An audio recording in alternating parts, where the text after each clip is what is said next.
السلام علیکم۔ سیرت النبی پہ حضور اکرم صلی اللہ علیہ وسلم کی جو سیرت کے اوپر حدیث کے اوپر جو میں گفتگو کر رہا ہوں، آج یہ دوسری میری گفتگو ہے۔ اچھا، اس کا مقصد وہی ہے روزے کے اوپر کہ روزے کا حقیقی مقصد۔ حضرت ابو ہریرہ سے روایت ہے کہ رسول اکرم صلی اللہ علیہ وسلم نے فرمایا، جو شخص جھوٹ بولنا اور لغو کام کرنا نہ چھوڑے تو اللہ کو اس بات کی کچھ ضرورت نہیں کہ وہ روزہ کو نام کر کے اپنا کھانا پینا چھوڑ دے۔ دین اسلام کے 5 ارکان ہیں، جس میں سے ایک رکن ہے روزہ۔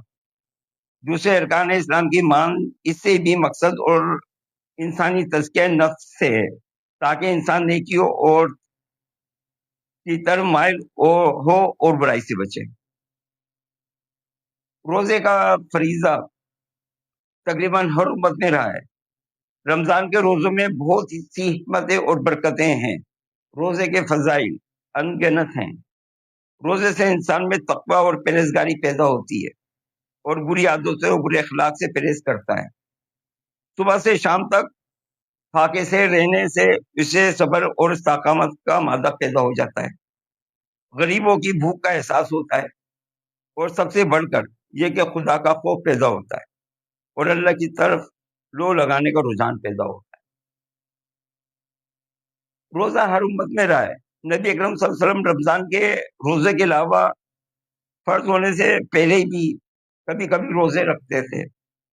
ہجرت کے بعد جب آپ مدینہ منورہ تشریف لائے تو آپ نے یہودیوں کو دیکھا کہ وہ محرم کے روزے 10 تاریخ کو روزہ رکھتے ہیں۔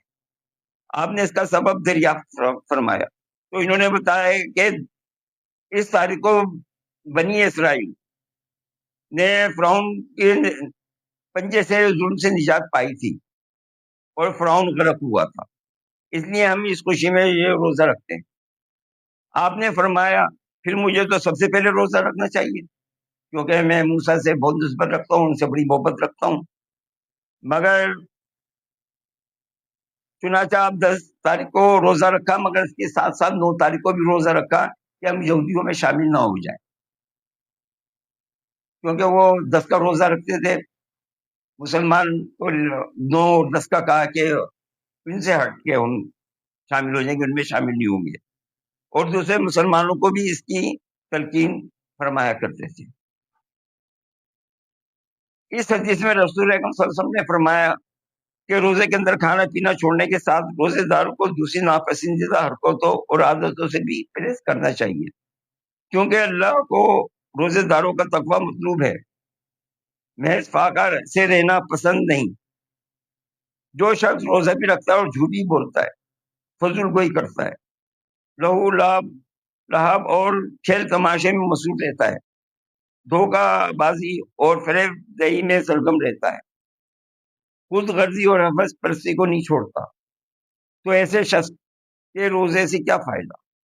روزہ صرف بھوکے رہنے کا نام نہیں ہے، بلکہ بھوکا رہنا تو ذریعہ ہے اس پرہیز کا کہ تمام برائیاں دور ہوں اور نیکیوں کی طرف رغبت پیدا ہو۔ ارشاد نبی کا پھر اس میں بھی یہ خلاصہ ہے کہ اللہ تعالیٰ کو روزے دار کا تقویٰ پسند ہے، محض اس کا بھوکا پیاسا رہنا مقصود نہیں۔ اللہ تعالیٰ ہمیں صحیح روزہ رکھنے کی توفیق عطا فرمائے۔ انشاءاللہ دعا میں یاد رکھیے گا، اپنا بھی خیال رکھیے گا، میرے لیے بھی دعا کیجیے گا، عبداللہ کے لیے بھی اور اپنے لیے۔ اللہ حافظ۔